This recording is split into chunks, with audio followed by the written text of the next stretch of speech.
All right, this week we're going to look at goal line mechanics. I think last week I may have said we would do kickoffs on this video, but I've decided to move that to next week. We're going to look at our goal line mechanics. So here we are with a play that's inside the 20. Looks like about the 13-yard line, 1st and 10. All right, so anytime we're from the 20 and in, then our deep wing will be on the pylon, okay, back judge on the end line. So notice first, let's just point out a couple of things. Notice that our deep wing here is, let's point.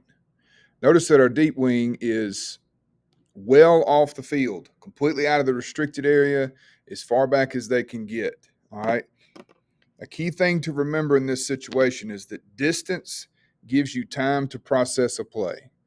All right. The wider the vision, the less likely you are to feel like you need to get out of somebody's way. All of these things are beneficial. All right. So we want to be off the pylon 4-5 yards off the pylon. Okay. If there's media people, cheerleaders, ask them to get back out of your way. Okay. So we want to be completely behind that restricted area, still on goal line extended. Okay. But back off the field. All right.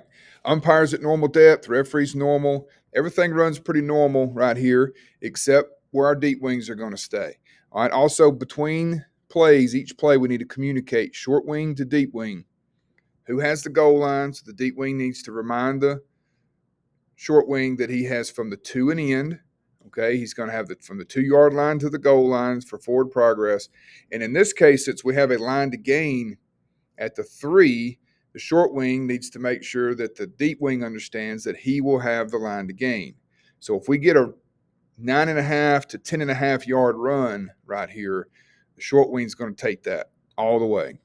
Okay. What we do not ever want is 2 people coming together on a spot down there around the 2 or 3 yard line. So we have to communicate to know who's coming to where, and it will vary sometimes based off where that line to gain is. So your mechanics manual talks about 2 and in. Let's do a hypothetical. Let's just say that the line to gain was exactly at the 2. So we had 1st and 10 from the 12 instead of the 13. At that point, we want the deep wing to take the whole first down play. So we want them to have spots out to the 2.5 or even the 3, wherever they need to come to sell that spot. All right, we don't want one person spotting the ball at the 2.5 and another at the 2, and nobody knows what we have. So first, if the line to gain is on the 2-yard line, we want the deep wing to take all spots inside the 3 in that special circumstance. All right, but that's good positioning here. Just always remember that communication. All right, let's look at the play. Let's let the play run. We can kind of do it in fast motion. Around the end we go. All right, so let's look at our deep wing down here. Excellent positioning down here. Well off the field, staying on the goal line extended. We have perfect view of the pylon, everything we need to see, goal line. Not worried about out of bounds, okay? Short wing will take care of somebody stepping out of bounds before he scores, all right? So this is excellent positioning. Tackles made right here, all right? That's outside the 2, so the short wing's going to come get that spot. Let's just say he scored here, or let's just say he attempted to score, dove into the pylon, something like that. If you've got the ball breaking the plane, the first thing you should do as a deep wing is look back at that short wing and make sure he doesn't have him stepping out of bounds somewhere. Okay, so this is excellent positioning. This is what it should look like. Okay, now we usually get a question. Let's go back up here. We usually get a question about, well, what if we get a pass at this point? So that was a run. What if we have a pass? So let's just say we have a pass to the back corner of the end zone up here. So in this area back here. All right. Question often arises is if a deep wing is that far off the line, how does he know inbounds, out of bounds? And the answer to that question is the short wing is going to take inbounds, out of bounds all the way down to that back pylon. And the back judge, of course, always has inbounds, out of bounds on the end line. So they're going to take care of that for you.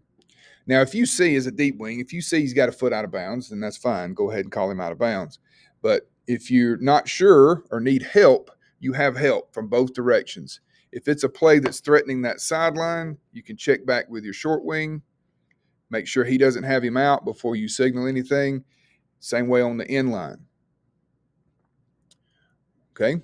Let's go to a play that's closer to the goal line now. So now the drive has moved down here inside the 5. Okay.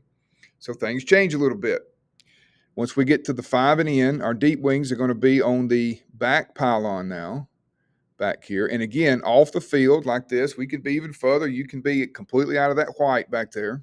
All right, because your short wing is going to handle out of bounds, okay, up the sideline. Your back judge is going to handle out of bounds on the end line, all right?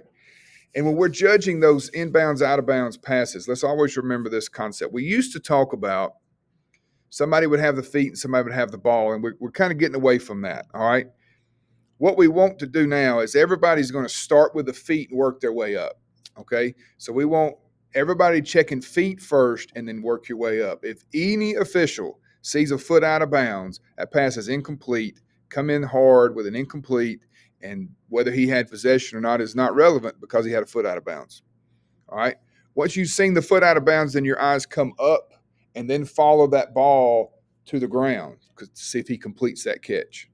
All right. So you start with the feet and work your way up.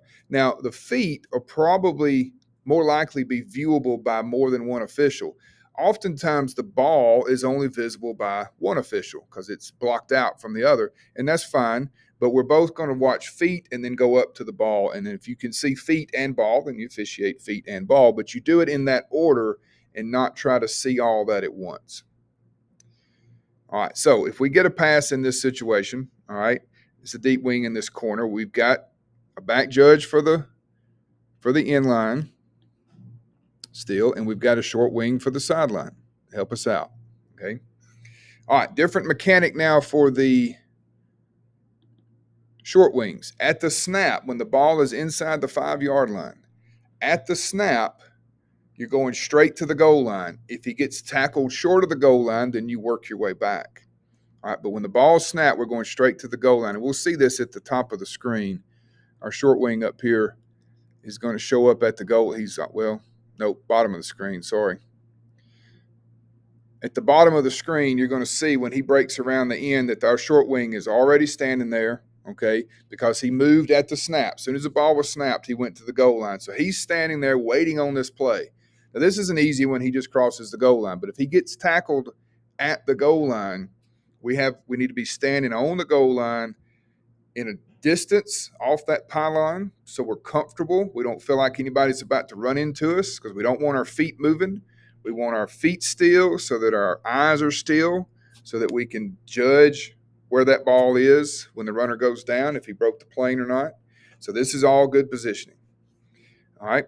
One more thing to point out is you'll notice if you go back to the previous play, our umpire is in their normal location. He's about 8 yards deep. Okay. It's about right. Notice when we get to the goal line, he's a little tighter. Okay. And that's correct. All right. So we don't want to be our normal 8 to 10 when we get down here because you're going to get back here. First thing you're going to do is you're going to end up in the back judge's lap, and we don't want to be there. There's no need in having 2 officials back there. So we're going to tighten up. But the biggest thing this will help us with when we tighten up is if we have a play at the goal line, if we have a runner get hit at the goal line and that short wing gets blocked out, they can't see the ball. Quarterback sneaks are the worst situations, all right? Any kind of run up the middle on the goal line is tough for a short wing to find that football. The umpire usually can see it. He's never, ever going to signal touchdown. But if he's tighter to that goal line, as that play moves to the goal line, they can step forward. They can get a better view of whether that ball broke the plane or not and can give us a quick little nod of the head to whichever short wing is coming in and covering that. Those short wings are going to come in and they're going to make if they don't know, they're going to come in and make eye contact with you, and they're asking you that at that point for help, and you're going to get them a very little subtle nod or shake of the head for yes or no, and then let them signal either touchdown or let them sail that spot short of the goal line. All right, so add one more thing to this. If we're coming out away from the goal line, so here's a play later on in the same game. If we're coming out away from the goal line, the short wings still go to the goal line at the snap. So here the referee has the end line. The short wings have the goal line. And if we're from the 5 and in on either end of the field, the short wings go at the snap. So if you look at this is the one we look at the top of the screen. If you look at the top of the screen, you'll see the short wing show up at the goal line right there. Okay. So at the snap, he went to the goal line and then he's going to work his way back out. All right. But that goal line is important. Okay. We've got to have people standing on it, and we need to be standing at the goal line before the ball gets there. Okay. Just like on that previous touchdown, we were there waiting on him to get there. Here we're going to get there as quick as we can. We're going to try to be there in case a play happens right at that goal line. We can make a ruling on it. All right. So goal line mechanics, very important stuff down there. Okay. That's where points are scored.